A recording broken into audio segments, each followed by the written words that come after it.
Hi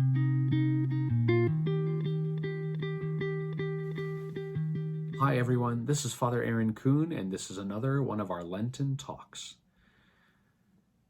Today the question is about blessing objects, and what do we do with them afterwards once they're blessed? So, we do everything from asking the Lord to bless our food, to blessing religious objects, or maybe we bless our own home, or have a priest come bless our home with holy water. So there are lots of places and things that we use blessings for them for a couple different reasons. One is that every part of our life would be holy and sacred. And so that means not just spiritually things being blessed and holy, but even material items and people and animals, that we can bless all of the things around us.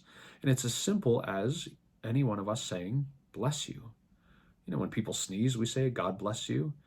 When people are about to travel, we might say, God bless you on your journey. May God speed. So we bless one another all the time. But in particular, when it comes to objects, we might have religious objects, like I have this rosary here that's next to me. This one that I was able to bless the other day. Anybody else have a rosary at home? There you go.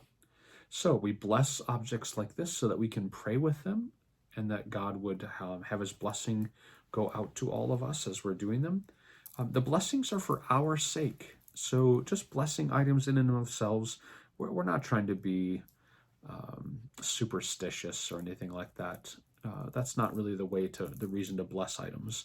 It's for our own benefit to use sacred items for sacred things, and to bless the things that we encounter on a regular basis, like our food, asking God to bless our food. There's some real value in that. Now, we might say to ourselves there's no official categories of types of blessings that we have to be concerned about, but some blessings have more strength to them. Some blessings are particularly important that we be careful with the items after we're done with them. So let's say we bless a rosary. We get the priest to bless a rosary. Would it be okay to just throw that in the garbage right away? No, probably not, huh? I mean, that would not be very respectful for an item that's used for prayer. However, when we bless food, we don't necessarily worry about discarding any of the pieces that are going to go uneaten, the stuff that we're not able to use as leftovers. We're not quite as worried about scraping that food into the garbage, even though we spent time blessing it, right?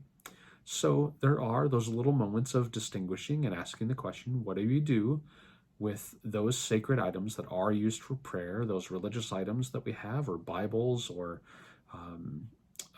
scripture passages that we might have that are printed out? It's a good idea to make sure that we properly dispose of them in a way that is respectful towards what they are.